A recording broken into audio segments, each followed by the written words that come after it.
Balasubramanian sir, உங்களிடமிருந்த இந்திய இராணுவத்தினுடைய இந்த தீரமிக்க தாக்குதலை நம்ம பார்த்துக்கிட்டு இருக்கோம். ஒரு போர் களத்தில் இருக்கிற ஒரு இராணுவ வீரருக்கு தெரியும் அந்த களம் எப்படி, நம்ம எதிரியினுடைய இலக்குகளை எந்த அளவுக்கு துவம்சம் செய்ய, அதை முற்றிலுமாக அழித்தொழிக்க தயாராக இருப்போம் அப்படிங்கிறது.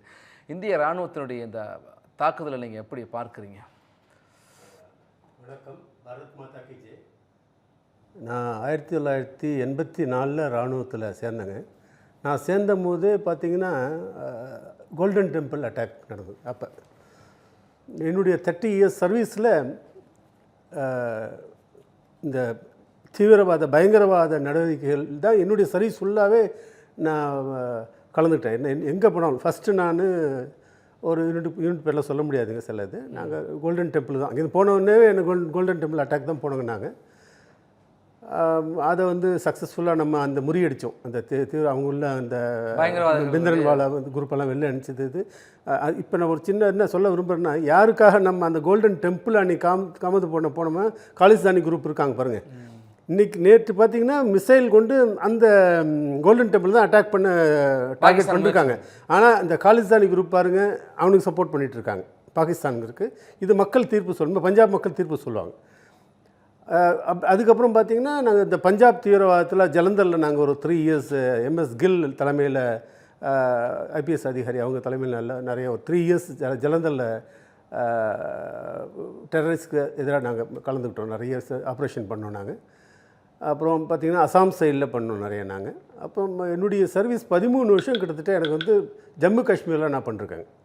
உதம்பூர், நக்ரோட்டா, உதம்பூர், ரஜோரி, பூஞ்ச், ஸ்ரீநகர், அந்த சொல்கிற அந்த பகுதிகள்லாம் நேற்றைய தினம் பாகிஸ்தானுடைய தாக்குதலுக்கு குறிவைக்கப்பட்ட பகுதி, இலக்காக இருந்த பகுதி. ஆனால் எல்லாத்தையுமே நம்ம வெற்றிகரமாக ஆமாங்க. ஆமாம், இந்த பஹல்காம் அட்டாக்ன்றது ஒரு பெரிய துக்கமான செய்தி. நம்முடைய சுற்றுலா பயணிகளை குறிவைத்து அவர்கள் மதம் பார்த்து சுட்டார்கள் என்பது ரொம்ப கவலைக்கு உடையது. இது ஏன்னா இது வந்து உலகம் ஃபுல்லாக சொல்லுவாங்க, எங்கள் ஹிந்தியில் சொல்லுவாங்க, எல்லா முஸ்லீம் டெரரிஸ்ட் இல்லை எல்லா டெரரிஸ்ட் எல்லாம் முஸ்லீமும் இருக்காங்கன்னு. அதில் நல்லவர்களும் பாதிக்கப்படுறாங்க. நல்ல நம்முடைய நீங்கள் இந்தியாவில் நம்ம பயங்கரவாதிகளுடைய நோக்கமும் ஒன்று ஒரு பிரிவினையை ஏற்படுத்தணும், 2 தரப்புக்கு அடிச்சுக்க வைக்கணும், சண்டை போட வைக்கணும், ஒரு வன்மத்தை தீ ஊற்றி கொளுத்தி விடணும், பிரிவினையை ஏற்படுத்தணுங்கிறது ஒரு நோக்கம். அதே தாங்க. காஷ்மீருடைய வளர்ச்சியை தடுக்கணுங்கிறது ஒரு நோக்கம். சுற்றுலா வருகை பயணிகளுடைய சுற்றுலாவாசிகளுடைய வருகையை தடுக்கணும், இப்படி பல நோக்கத்துல மிக மோசமான ஒரு சதித்திட்டத்தோடு தான் அதுல இறங்கியிருக்காங்க. சரியான பதிலடியை இந்தியா இன்னைக்கு கொடுத்துருக்கு. முகாம்களை தேடி பிடிச்சி பிரதமர் வந்து அப்பவே சொல்லியிருந்தாங்க, இந்த பயங்கரவாதிகள் உலகத்தின் எந்த மூலையில் இருந்தாலும் தேடி கண்டறிந்து கலைந்து இந்த பூமி பந்திலிருந்து கலைந்து வீசுவோம் அப்படின்னு சொல்லியிருந்தாங்க, அள்ளித்தொழிப்போம் என்று சொல்லியிருந்தாங்க. சொன்னதை இன்னைக்கு செஞ்சிருக்கோம். உலக நாடுகள் இன்றைக்கு ஒரு ஆச்சரியத்தோடும் ஒரு அச்சத்தோடுமே இன்னைக்கு இந்தியாவை தொட்டா இப்படித்தான் அடி இருக்கும் அப்படிங்கிறத நம்ம நிரூபிச்சிருக்கோம். ஒரு இராணுவ வீரராக நீங்கள் களத்தில் இது போல் பல போர்க்களங்கள் இருந்து பார்த்ததுனால உங்களுடைய இந்த தருணத்தை நீங்கள் எப்படி அதை நாங்கள் இப்போ நீங்கள் பஹல்காமில் நீங்கள் பார்த்தவே நான் வந்துங்க எங்கள் அந்த ரோமியோ ஃபோர்ஸில் இருந்திருக்கேன். அந்த ரோமியோ ஃபோர்ஸோட கிலோ ஃபோர்ஸில் இருந்திருக்கேன். ரோமியோ ஃபோர்ஸில் இருந்திருக்கேன். கிலோ ஃபோர்ஸோட ரெஸ்பான்சிபிலிட்டி தான் அமர்நாத் யாத்திரையுடைய அந்த பாதுகாப்புலாங்க. அங்கேயும் நாங்கள் அட்டாக் பார்த்துருக்கோம். அதேமாரி நாங்கள் உதம்பூரில் இருந்தப்போ கட்ரா கோயில், வைஷ்ணோதேவி கோயில், அந்த பாதுகாப்பில் ஈடுபட்டிருக்கோம். இப்போ அந்த கோயிலை கூட டார்கெட் பண்ணிருக்காங்க. அந்த இதெல்லாம் பார்க்கும்போது எங்களுக்கு ஒரு பெரிய ஒரு வேகம். இப்போ போனாலும் போயிட்டு நாங்கள் போயிட்டு போரில் கலந்துக்கிட்டு அந்த தீவிரவாதிகளை அழிக்கணும்னு ஒரு ரொம்ப உத்வேகமாக இருக்கோம் நாங்கள்லாம். இப்போ நாங்கள் இருந்தப்போ அப்போ தான் வளர ஆரம்பிச்சிது தீவிரவாதத்தனம். ஆனால் இன்றைக்கி வந்து இங்கே பாகிஸ்தான் வந்து இந்த தீவிரவாதத்தை பெட்ரோல் ஊற்றி வளர்த்துக்கிட்டே இருக்காங்க இன்றைக்கி. அப்போ இருந்த அரசு வேறங்க. என்ன 26/11 இருக்கட்டும், பார்லிமெண்ட் அட்டாக்காக இருக்கட்டும், எல்லாம் அன்றைக்கி பார்த்திங்கன்னா அந்த அளவுக்கு பெரிய பதிலடி கொடுக்கல. ஆனால் இப்போ இருக்கிறது மோடி அரசாங்கங்க. இப்போ இவங்க தெரியாமல் கையை வச்சுட்டாங்க. மோடி நீங்கள் சொன்ன மாதிரியே அந்த 5 தீவிரவாதிகளை தேடி கண்டுபிடித்து ஒழிக்கும் வரை ஓய மாட்டார். நம்ம இப்போ இன்றைக்கி பதிலடி தான் கொடுத்துட்ருக்கோம். இன்னும் வார் ஸ்டார்ட் ஆகவே இல்லை. அவங்க நம்ம இதை சுற்றுலா பயணிகளை கொண்டாங்க, அந்த ட்ரைனிங் சென்டர்ஸை நம்ம அடித்து ஒழிச்சோம், டிஸ்ட்ராய் பண்ணோம். ஒரு சிவிலியனுக்கு நஷ்டம் பண்ணல. அடுத்து அவங்க நம்ம இந்த பார்டரில் வந்து ஷெல்லிங் அடித்தாங்க, சிவிலியன்ஸ் நம்ம செத்தாங்க. அதுக்கு மறுபடியும் நம்ம ரிட்டாலியேஷனாக தான் இப்போ நேற்று நைட் ஃபுல்லாகவே அட்டாக் நடந்து பார்த்திங்கன்னா அவங்களுடைய ஃபைனான்ஷியல் சிட்டி கராச்சியை அட்டாக் பண்ணோம், இஸ்லாமாபாத் அவங்களுடைய கேபிட்டலில் அட்டாக் பண்ணிருக்கோம், சயல்கோட் வந்து அவங்களுடைய ஆர்மி இது இப்போ அட்டாக் பண்ணிருக்கோம் நம்ம. அதுமாதிரி உங்களுக்கு பலுச்சிஸ்தானில் பார்த்திங்கன்னா குவைட்டான ஒரு பெரிய ஆர்மி கேம்ப் இருக்குங்க. அந்த ஆர்மி கேம்பை அந்த பலுச்சி மக்களே அங்கே உள்ள ஆர்மி மேலே அட்டாக் பண்ணி அன்றைக்கி அந்த உள்ள ஆர்மி வீரர்கள் எல்லாம் விட்டுட்டு ஓடிட்டாங்க. நேற்று நைட்டு அவங்க கேப்சர் பண்ணிட்டாங்க. அது இன்னும் போகிறதுக்கு அவங்க தனி நாடு கேட்க ஆரம்பிச்சிட்டாங்க, எங்களுக்கு தனி நாடாக ரெகக்னைஸ் பண்ணு சொல்லி. அந்த பலுச்சிஸ்தானுக்குள்ளே போகிற பிரதான அந்த நெடுஞ்சாலை, அந்த சுங்கச்சாவடி உள்ளிட்டவெல்லாம் இந்த பலுச்சிஸ்தான் விடுதலை படையோட கட்டுப்பாட்டில். ஆமாம் ஆமாம் ஆமாம் ஆமாம். அந்த இப்போ பாகிஸ்தான் வந்து உங்களுக்கு நம்ம முப்படையும் தாக்குதுங்க. அது இல்லாமல் உள்நாட்டு கலவரம் நம்முடைய அவங்களுடைய பலுச்சிஸ்தான் விடுதலை படை அவங்களும் இம்ரான்கானோட ஆதரவாளரும் அடிக்கிறாங்க அவங்கள. அவங்க ஆப்கானிஸ்தான்லேருந்து அவங்க வந்து கிளைம் பண்ண ஆரம்பிச்சிட்டாங்க அவங்க லேண்டெல்லாம். அதனால் இப்போ பாகிஸ்தான் இப்போ 4 பக்கமும் சுற்றி சுற்றி அடிக்க ஆரம்பிச்சிட்டாங்க. இப்பயும் பாகிஸ்தான் அவருடைய இந்த தீவிரவாத தனத்தையோ தன்னுடைய இராணுவ நடவடிக்கை நிறுத்தினால் தப்பிப்பார்கள், இல்லை என்றால் தப்பிக்கவே முடியாது. இப்போ உள்ளது மோடி ஆர்மி, அவர்களை சும்மா விடமாட்டார்கள், அவர்கள் நிர்மூலமாக்க வைத்து தான் விடுவார்கள் அவர்கள். பேசலாம் சார். நேற்றைய தினம் தாக்குதலை தடுத்ததுக்கு பிறகு 15 இடங்களை இலக்கு வைத்து அவங்க தாக்குனாங்க. அதை நாங்கள் தடுத்து அதனுடைய ட்ரோன்களையும் ஏவுகணைகள் எல்லாமே நாங்கள் வான்வெளியிலேயே முறியடிச்சிட்டோம். எல்லாத்தையும் தாக்கி எதிர்த்து தடுத்து அழித்து எல்லாத்தையும் முடிச்சதுக்கு அப்புறமும் இந்தியாவுடைய வெளியுறவுத்துறை செயலாளர் செய்தியாளர்களை செஞ்சுத்தார். அதே போல் விங் கமாண்டரும் இருந்தாங்க, கர்னலும் இருந்தாங்க. மெயினாக 2 லேடிங்க, குரேஷி. நான் ஆர்மியில் இருந்தப்போ அவங்க கேப்டனாக இருந்தாங்க. யார்? குரேஷி மேடம். அவங்க கர்னல் குரேஷி இருக்காங்களே அவங்க. சோஃபியா குரேஷி. நான் மிலிட்ரி செக்ரட்டரியேட் பிரான்ச்சில் இருந்தேன். நானும் சிக்னல்ஸுங்க, அவங்களும் சிக்னல்ஸ். ஸோ அவங்களுக்கு நல்லா தெரியுங்க எனக்கு. அப்போ அவங்க கேப்டன் வந்தாங்க. அப்போ அதுமாரி விங் கமாண்டர் சிங் இருக்காங்க இல்லைங்க, அவங்க சிறந்த பைலட். அவங்க சிறந்த அவியேஷன் பைலட், அவங்களும் ஹெலிகாப்டர் பைலட் அவங்க. இது நம்ம வந்து உலகத்துக்கு காமிச்சிட்டோம். நாங்கள் நாரி சக்தின்னு மோதியோட இது இருக்குது, நாரி சக்தியை காமிச்சிட்டோம். பாகிஸ்தானுக்கு சொல்லிருக்கோம், எங்கள் பெண்கள் இன்றைக்கி வந்து வழி நடத்துகிறாங்க நம்ம படையை அப்படின்னு ஒரு பெரிய இதை மோடி வந்து ஸ்ட்ராட்டஜிக்கலாக இது பண்ணிருக்காங்க. அதில் இன்னொரு விஷயத்தை அதில் பார்க்கலாம். நம் எல்லைக்குள்ளே வந்து நம்முடைய இந்தியர்களை இல்லை ஒரு 25 பெண்களுடைய நெற்றி திலகத்தை அவங்க அழிச்சிருக்காங்க. அந்த கொடூர செயலை செய்தவர்களுக்கு சரியான தண்டனையை கொடுத்து அந்த பெண்களுக்கு, நெற்றி திலகத்தை இழந்த பெண்களுக்கு ஒரு வெற்றி திலகத்தை ஆறுதலாக இன்றைக்கி இந்தியா கொடுத்துருக்கு. முற்றிலுமாக பயங்கரவாதத்தை வேறகற்றியதுக்கு பிறகு, முற்றிலுமாக அழித்தொழித்து விட்ட பிறகு இந்திய தாய்க்கு, பாரத தாய்க்கு ஒரு பெரிய மணிமகுடத்தை இந்திய இராணுவம் சூட்ட இருக்குது. அந்த சூட்ட இருக்கிறதான தருணம் நெருங்கிக்கிட்டே இருக்குது. பாலசுப்ரமணியன் சார், நீங்கள் டெக்னிக்கலாக இராணுவ பிரிவில், தொழில்நுட்ப பிரிவில் பணியாற்றிருக்கீங்க. இன்றைக்கு பஹல்காம் தாக்குதலுக்கு பதிலடி நாம் கொடுக்குறப்ப இந்த S-400 வான் தடுப்பு கவச கட்டமைப்பு இருக்குல்ல, அது வந்து இஸ்ரேலுடைய அயன்டோமை விட சிறப்பாக இருந்துச்சு அப்படின்னு நம்ம சொல்கிறாங்க.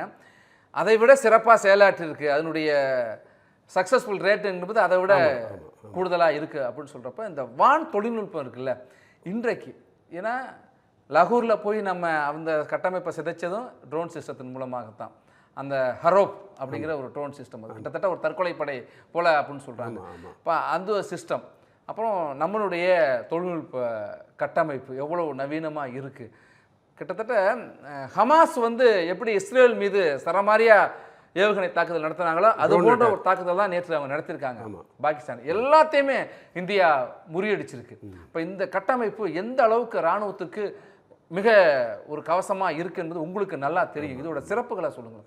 இப்போ பார்த்தீங்கன்னா நம்ம இந்த நேற்று இந்த 2 டேஸில் அவங்க பாகிஸ்தானோட அமெரிக்க தயாரிப்பான F-16 3 F-16 அடிச்சிருக்கோம் நம்ம. அதுமாரி பார்த்திங்கன்னா JF-17 Pakistan China collaboration aircraft, அது ஒரு 2 நம்ம இது பண்ணிருக்கோம்.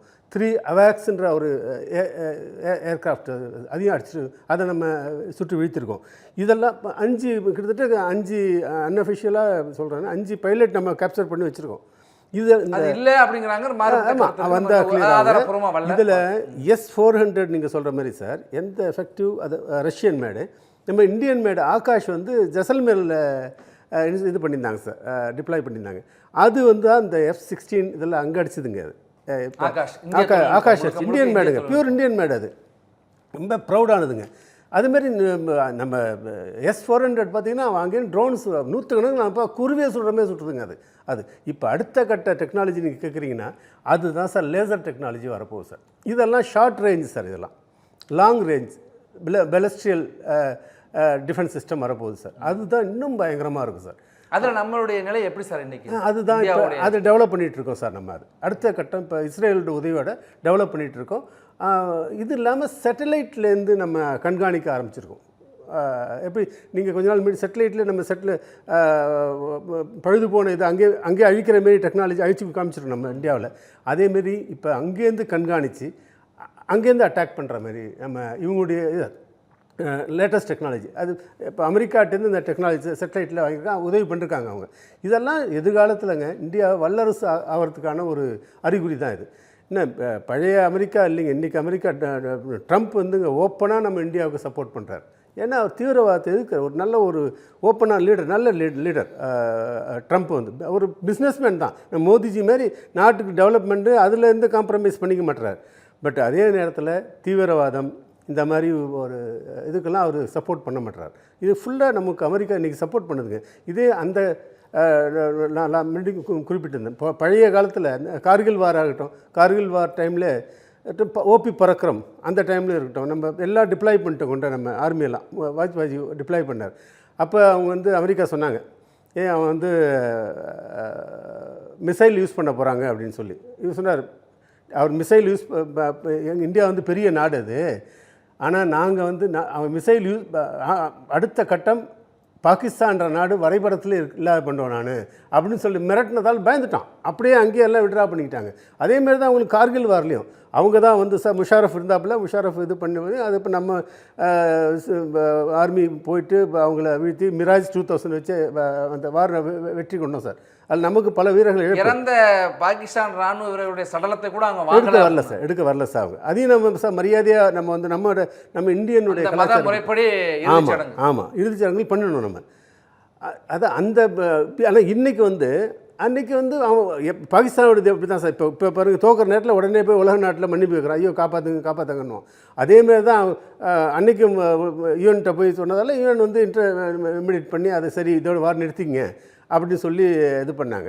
இந்தியாவை தான் சொன்னாங்க வார் நிறுத்திங்கன்னு. ஆனால் இன்றைக்கி உலகம் மாறி போச்சு, மோடி காலம். இப்போ வந்து அமெரிக்கா என்ன சொல்லுது, பாகிஸ்தானை சொல்லி நீ நிறுத்துன்றது, நீ என்ன செய்ய பதிலடி இந்தியா கொடுக்கும் தான், ஆனால் நீ ஒழுங்காருன்ற அளவுக்கு காலம் மாறுது. நாங்கள் வந்து பதற்றத்தை தணிக்கத்தான் சொல்ல முடியும், வலியுறுத்த தான் முடியும், யாரையும் நாங்கள் நிறுத்துங்கன்னு சொல்ல முடியாது அமெரிக்கா சொல்லுங்க. ஆமாம், அதுமாரி இந்த ஏர் டிஃபென்ஸ் சிஸ்டம் பார்த்தீங்கன்னா இப்போ வந்து நம்ம இந்தியாவில் S-400 வெரி சக்ஸஸ்ஃபுல்லாக இது பண்ணி நீங்கள் இப்போ ஆஸ் எ சிவிலியன் நீங்களே அதை பார்க்குறீங்க, பெருமையாக இருக்குது. நீங்கள் அந்த அளவுக்கு அதை பற்றி பேசும்போது நம்ம ஆகாஷ் இந்த மாதிரி ஷார்ட் ரேஞ்ச் இதெல்லாம் சார். அவங்க வந்து HQ-9 HQ-16 அப்படின்னு இந்த ஆன்டி மிசைல் சிஸ்டம் சைனா மேடு அவங்க வாங்கியிருந்தாங்க சார். அது இன்றைக்கி ஃபெயிலியர் ஆகிடுச்சு சார். ஈவன் இன்டர்செப்ட் கூட பண்ணல. நீங்கள் இப்போ தாக்குதல் விடுங்க, நம்ம தாக்கிட்டோம் S-400 வச்சு ஆகாஷ் வச்சு, அவன் இன்டர்செப்ட் கூட பண்ண முடியல. நம்மளுடைய ஏர்க்ராஃப்ட்டு நம்மளுடைய ட்ரோன்ஸ் எல்லாம் போய் அங்கே தாக்குதல் நடத்தி 3-4 சிட்டியை நம்ம நேற்று அடிச்சிருக்கோம். அவன் நம்மளுடைய மோடியோட ஒரு இதாக பாருங்கள் சார், அவன் பார்லிமெண்ட் அட்டாக் பண்ணான். இஸ்லாமாபாத்தில் பார்லிமெண்ட் பக்கத்தில் நேற்று அட்டாக் பண்ணிருக்காங்க.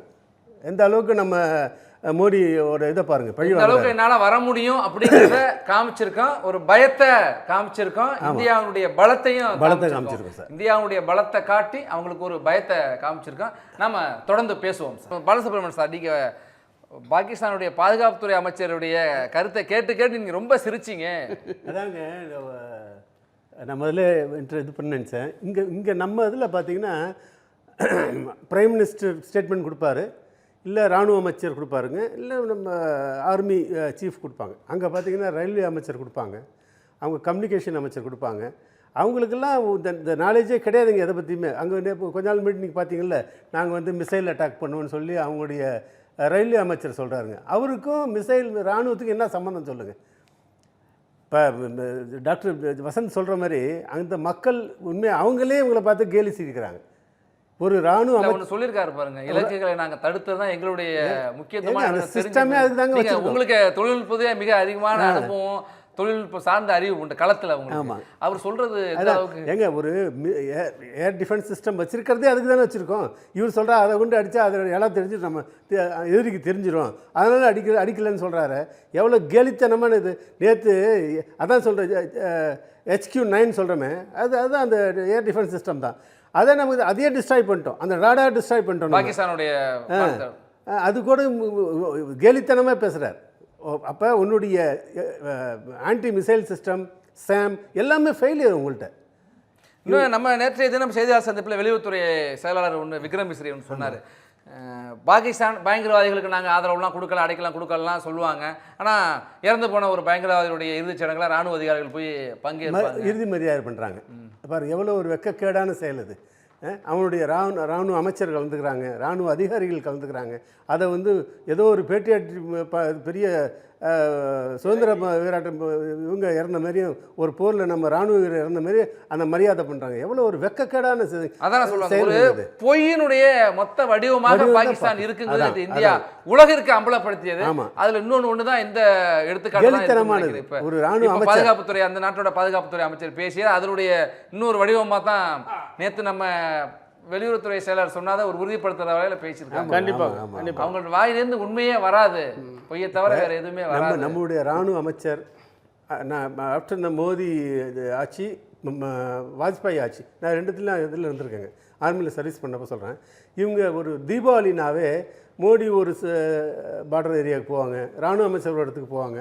அவங்க போய் ஜவான் கூட போய் நீ இப்போ இன்ட்ராக்ட் பண்ணு, அவங்க கூட போய் அந்த ஃபெஸ்டிவலை கொண்டாடுறது அப்படின்றத நம்ம அமைச்சர்களுக்கு அந்த ரியாலிட்டி தெரியுது, அதோட இதெல்லாம் தெரியுதுங்க. இவங்க அது கிடையாதுங்க. இன்னொன்று சார், இப்போ நம்ம ஆவடியிலேருந்து அந்த டாங்கி போகுது இல்லை சார், பீரங்கிகள் போகுது இல்லை, அப்போ அந்த காம்பேக்டாக அதிநவீன பீரங்கி போகுதுன்னு சொல்கிறாங்க. இப்போ அது களத்தில் எந்த அளவுக்கு அதனுடைய செயல்திறன் இருக்கும் சார்? இதெல்லாம் லாங் ரேஞ்சுங்க. இப்போ உங்களுக்கு ஹில் ஏரியாவில் ஆர்டி டேங்க் யூஸ் ஆகும். ஏஏடின்னு ஒரு யூனிட் இருக்குங்க. அந்த அந்த அந்த யூனிட் அங்கே ஆர்டி டேங்க் மினி சின்ன ரக டேங்குகள் தான் அங்கே. இப்போ மோடி கவர்மெண்ட் வந்ததுக்கப்புறம் தாங்க இதை ஏர்லிஃப்ட் பண்ணியே கொண்டு போகிறாங்க. முன்னெல்லாம் அதுவும் கிடையாதுங்க. இப்போ ரோடு வந்துச்சு, இப்போ ஓரளவுக்கு சின்ன தளவாடங்கள்லாம் மேலே போகிற அளவுக்கு பண்ணிட்டாங்க.